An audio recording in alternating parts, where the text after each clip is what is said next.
Jones Podcast. The Jones Podcast. What up, everyone? Welcome to the Jones Podcast. I know you've been waiting for a minute, so here we go. Me, I'm Eric. That means And over there, that's my brother Jason. what up, bro? We have a 19-year age difference between us, so we're going to talk about a lot of things that go on in the world. Like what? Money, relationships, just real stuff. So just sit back and get ready to be entertained by the Jones Podcast. Let's go. What's happening, Jones Podcast family? I want to introduce one of the most influential guys that I know, Mr. Derrick Crummie, the owner of the Renaissance Center. What's going on with you, D? How you doing? Yeah, everything good? Everything great, man. How about yourself? Man, I'm working it out, man. Doing my best. That's what's up. That's what's up. So for everyone that really don't know you or know your background, just tell the podcast family a little something about yourself. My name is Derrick Crummie. I'm a Tuscaloosa native. By way of my mother is from Livingston. We stayed in Livingston since I was 2, so I call myself a local. We've been in Tuscaloosa since I was 2. Went to Central High School, went to Stillman College. Wrote my first book based on experiences in Tuscaloosa. So Tuscaloosa is dear to me, and that's one of the reasons that everything that I do is for the, and better empowerment of people who are here. Because we have so much here, and it remains so just as much to me to expose everyone else to what Tuscaloosa has to offer. As I'm trying to get myself out there. So That's what's up. that's me in a nutshell. That's what we need too, man, because that's one reason why I'm doing this podcast, to put everybody out there, let them know that Tuscaloosa, we have a lot of stuff going on in this city. We do. As far as your Renaissance Center, can you tell everybody what's that really about? Well, the Renaissance Center is it's a cultural arts center with an artistic theme or artistic focus, I should say. And there are authors, artists of all genre, even video games. It's a place that we want everybody to be able to come and find a piece of themselves here somewhere. I mean, there's so many elements to the Renaissance Center, and we, the people, my fiance, we, and I want to stress that we, because if it had just been me, the Renaissance Center would be a book cart in University Mall. Okay. But her vision was bigger than that, and our goals are much bigger than what we will be able to accomplish there. So we ended up hunting down the space and literally transformed it into a place that everybody can come and express themselves and receive some notoriety for it. Even if it's local notoriety, people know who you are, people know what you do, and that's what the Renaissance is here for. That's what's up. So when you open it up, did you have any main big obstacles that you had to face? Man, you sent me that question, and I thought about it, and there were so many things that were, we can call them obstacles for us to open this business.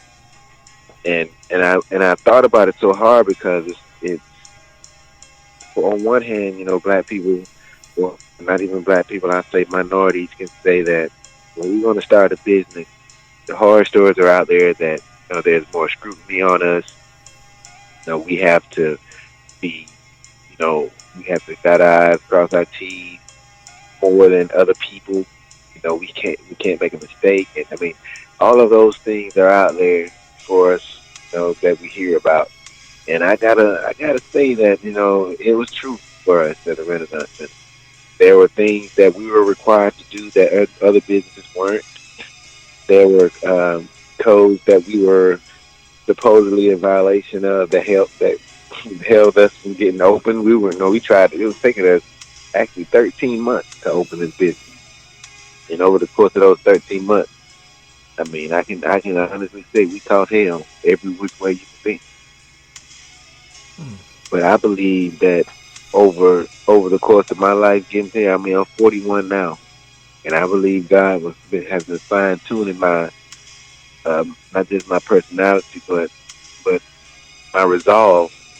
Because I mean, it was I could have gave up at any one of those 13 months. Man. Just said, man, I can't take it no more. I mean, it's too much. You know, they're expecting too much. They're making us do too much. It's costing too much. I mean, because we blasted through our savings in the first 3 months and had to make it another 9, or another 10 actually. Yeah. But it was hard, bro. I don't want nobody to mistake that. This was the hardest thing we ever had to do. But it made you stronger, though. It made you stronger. Oh man, we both are stronger. Yeah. Yeah. Well, everything has for a reason, man, and everything you had to go through, it was meant for it to happen, so it can make you stronger, and that's the truth right there. And man, I believe it. I know. I've been listening to your poetry also, man. How long you been doing poetry? I think I started doing poetry like in '06. Well, right as far as writing it down, I've already always written songs and did poems for like specific events. But I think in '06 is when I actually said, okay, I'm gonna actually try to make a living doing this and make a book and just try to get what I'm trying to say to as many people as possible. Okay, when did you realize you were good at it? Man, I'm one of those people. I don't really gauge it that way, but I see as far as talent or how people gauge talent, how it can come across that way in poetry. Because if you're good, people will book you to perform. So I think I was just performing for the sake of having a message and wanting to get it out there until I got a standing ovation one time. So how did that make you feel? It was. I can't describe it. I mean, because I'm performing. You got to think, I'm just performing because somebody asked me to be a part of it, an event, and I participated. And if somebody hears a line or two that they can relate to their lives, perfect. That's how I approach every performance. But to have 40, 50 people standing up, clapping and hollering and whistling and hollering my name, made me want to think that okay, maybe I got other messages that I can do. Maybe I got other poems that'll touch other people the same way. And I'll never forget it, man. I was in Atlanta when I finally realized, okay, I can do this. Because, everybody looks at Atlanta as the mecca of black talent or whatnot. And we went down there. I actually lived there for 4 years. And I performed this one particular poem that took me a month to write. And after that night, after all those people were hollering and screaming, it was on from there. I kind of converted my style to something that was a little bit more. I mean, before that, my poetry was something that you can read and feel good about. But once I realized that performing in front of people was a better avenue or another avenue, I started to write it to where it can entice people to, hit that funny bone, hit the sensitivity. I mean, you can do magic with poetry, man. And I must say that's what I pride myself in doing. Yeah, that's your poetry. Yeah, you do your thing with that one, man. You do your thing with that one. I gotta give you that. And what's the title of your book, man? My first book was titled "Growth Within Misery." It's titled "Growth Within Misery." Okay. My volume 2 is titled "A Cadence from Every Day," and my most recent book, my first science fiction novel, is titled "Race Worlds." Okay. Exodus. Oh, I didn't know you had 3. I just thought you had that one. Oh yeah. Well, we started in. I think I released "The Growth of the Misery" in '06 or '07. Okay, so describe all your books. Break your books down for me, because I haven't read them yet, and I want to get to read them. But just break them down to let my audience know what they're all about. Well, first and foremost, I say "Growth Within Misery" as well as "A Cadence from Every Day" are available on Amazon. You can get both of those there. But "Growth Within Misery" is a collection of poems about getting through some depression, I guess. I went through about 4 years when I was manic depressant.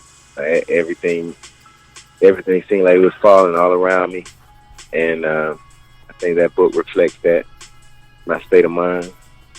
And from there, "A Cadence from Every Day" is sort of a retracted a story, somewhat about my life in pieces, kind of broken down in 3 different sections, trying to tell, yet another story of I guess overcoming. And then finally, Race World is a lot of people have been describing it as a Black people Star Wars. Okay. And it has a racial element to it that's unique, I think, and I think it's much needed. But we've been getting reviews on it from white and black, and it's been being received well. So it appears that the message is getting out there. In your opinion, there was a lot that you had to do to open your business. Yes. If another person wanted to open a business, what would you tell them to do? I tell my thing about starting a business, and I will say this, and I want to put this out there because I don't want anybody to get it twisted. It was difficult, and there were people who made it even more difficult. But on the same token, there were people in the city who got behind me and kind of moved those people out of my way and made it happen. And the only thing that we had to do was stay consistent, make sure that we did everything that was required as far as, having this line hung and this pipe fixed and this tile installed. I mean, this particular type of tile. So all of the small things that you have to do, make sure you do it. Just make sure you do what you're supposed to do. And everything else is going to work out after that. I mean, they may nitpick you. They may aggravate you. But at the end of the day, they can't stop you. If you got everything in line, if you're doing everything on the up and up, cannot be stopped. You can open your business, and it ain't going to take no year. And I guarantee you. And that's what we've been trying to push here. We've had several entrepreneurs come in here and ask for step 1 and step 2. People come to the Renaissance Center. We help them with their business plan. We help them with their business model. Because the only thing stopping them from doing it is doing it. You're right. You know what I'm saying? I mean, just like with your podcast. I was so proud when I saw that you were doing this podcast. Because we've been open about 4 months, and I've had quite a few people to say, hey, we're going to come down there, we're going to do a podcast, we're going to do this, we're going to do that. And it never happens, dog. It never comes to fruition. And the only reason for that is the people that take the initiative and say, I'm not going to rest until it's done. No doubt. You rest when it's over with. You know what I'm saying? You're going to have plenty of time to rest after you get it off the ground. After you get off the ground, baby. You're right. You said a mouthful in, Derrick. You said a mouthful in. That's the truth. You're right. I mean, the killing part about that, though, once you get it off the ground, you're going to see, okay, I done did this. Well, I can add this little twist to it. I can do this. Exactly. And I can go and do this while I do this. Exactly. And it's on. It's on from there. It's exactly. On. You know what I'm saying? Exactly. It's our time, man. No doubt. It's time to get it. It's time to get it. And I promise, I know everybody who's listening to you. I know everybody who's listening to you.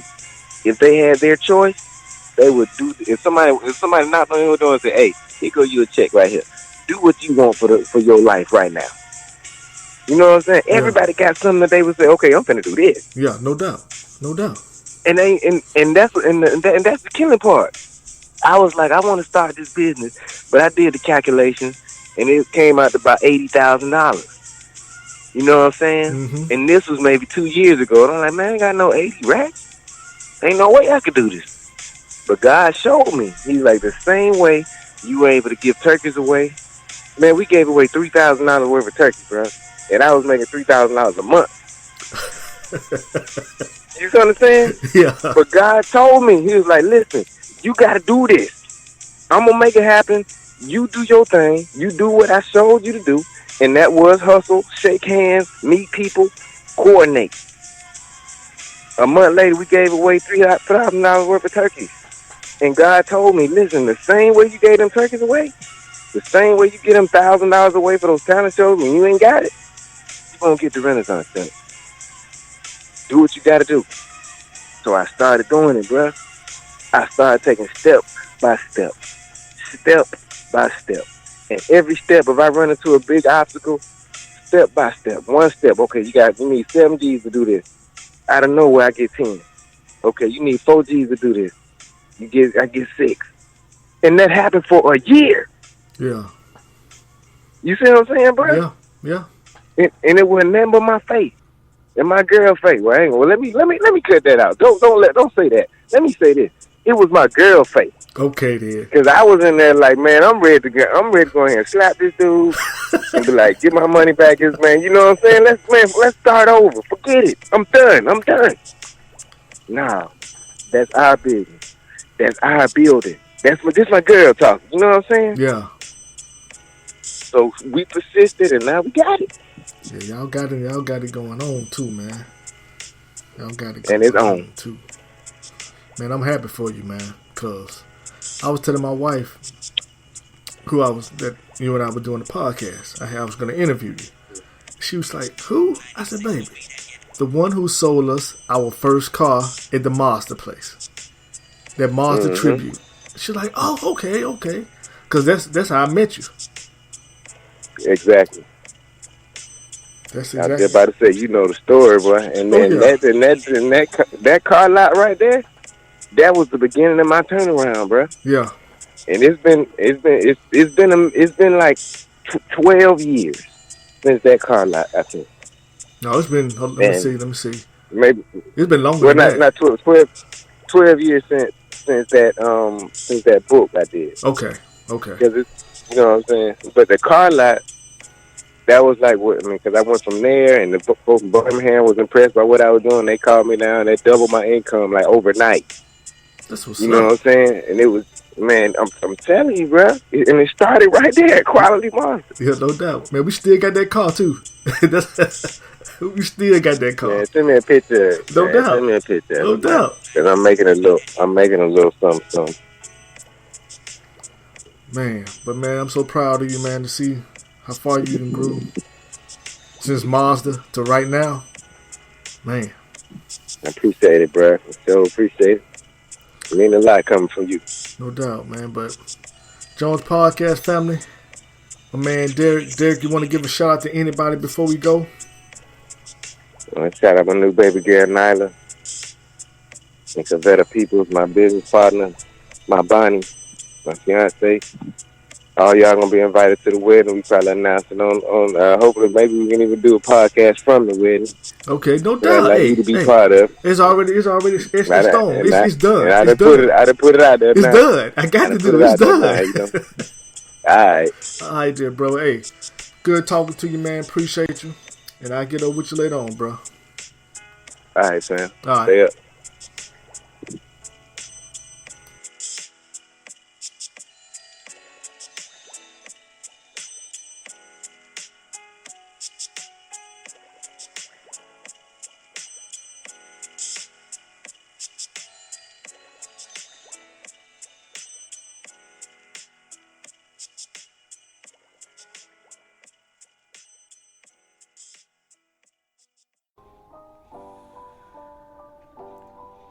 Thank you for listening to the Jones Podcast. You can find us on iTunes or Google Play or wherever you listen to your podcast. You can also follow us on Instagram and Twitter at the Jones Podcast.